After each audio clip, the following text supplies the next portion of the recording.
시청자 여러분 안녕하셨습니까? 주님과 함께 5분 묵상의 시간을 갖겠습니다. 오늘은 열왕기상 6장 말씀을 묵상합니다. 본문은 성전 건축의 모든 준비가 끝나자 솔로몬은 본격적으로 성전을 건축했습니다. 하나님은 성전의 구조를 이미 다윗에게 알려주셨는데 다윗은 생전에 그 설계도를 솔로몬에게 넘겨주었고 솔로몬은 그 양식대로 7년에 걸쳐서 성전을 건축했습니다. 솔로몬이 건축한 성전은 창이 60규빗이요 광이 20규빗, 고가 30규빗이었습니다. 한 규빗은 팔꿈치에서부터 창지 손끝까지라고 했습니다.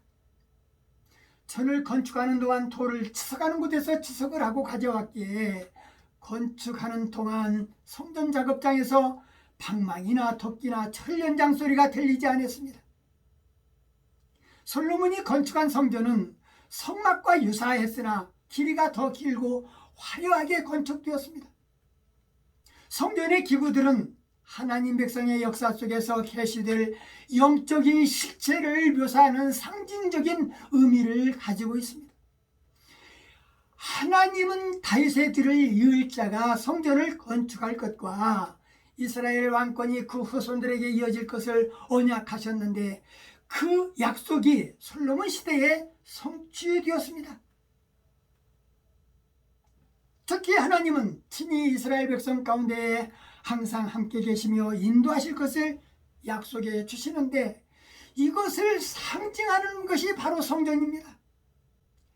성전의 역사적인 의미는 하나님이 예배를 받으시기 위하여 자신의 임재를 상징적으로 나타내시려고 선택하신 처소라는 점입니다. 하나님의 임재는 몇 가지로 나타났는데 먼저 영광의 구름으로 임재하셨고 성전 봉헌식 때의 영광의 구름이 성전에 가득 찼으며 백성들은 이것으로 인하여 하나님의 임재를 분명히 인식하게 되었다고 성경은 그렇게 기록하고 있습니다. 또한 지성소에 놓인 언약궤도 성전에서 하나님의 임재를 나타내는 것이었습니다. 날개를 펼친 두 그룹은 하나님 임재의 실체를 보여주는 언약궤를 덮고 있었습니다. 마지막으로 성전 그 자체와 성전이 세워진 장소 또한 하나님의 임재를 일깨워줍니다. 왜냐하면 하나님은 자신이 거하시기 위하여 선택한 곳을 거룩하게 구별하여 자기 이름을 두시며 또한 그 산에 영원히 거하겠다고 하셨기 때문입니다. 성전 건축은 이스라엘이 명실상부하게 하나님의 통치를 받는 신정국가의 언약 백성임을 널리 선포하는 중대한 일이었습니다.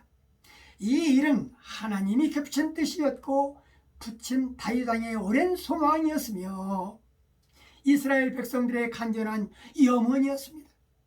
오늘 말씀을 묵상하면서 우리를 위해서 하나님께서 작정해 놓으신 인생의 설계 도면을 알아보려고 하지 않는 채 인생 건물을 세우려고 하지는 않는지 우리는 살펴보는 귀한 시간이었으면 좋겠습니다.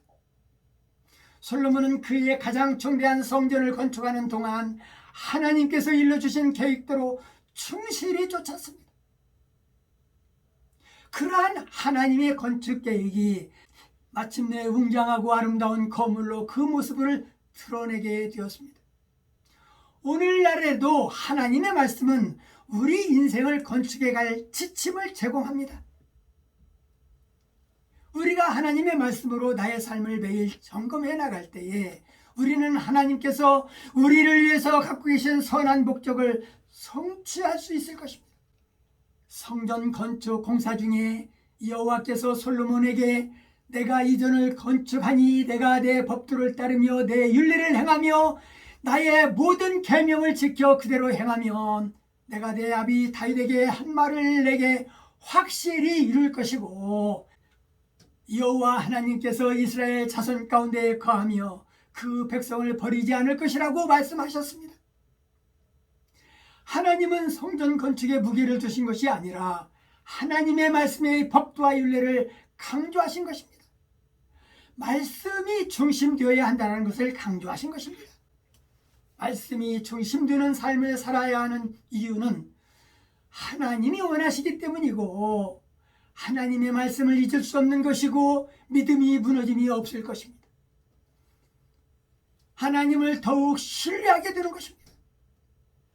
말씀을 내 마음 중심에 세운다면 하나님이 내 마음에 좌정하고 계신다는 것을 잊을 수 없을 것입니다. 오늘 말씀 여기까지입니다. 시청해 주셔서 대단히 감사합니다. 내일 다시 뵙겠습니다. 안녕히 계십시오.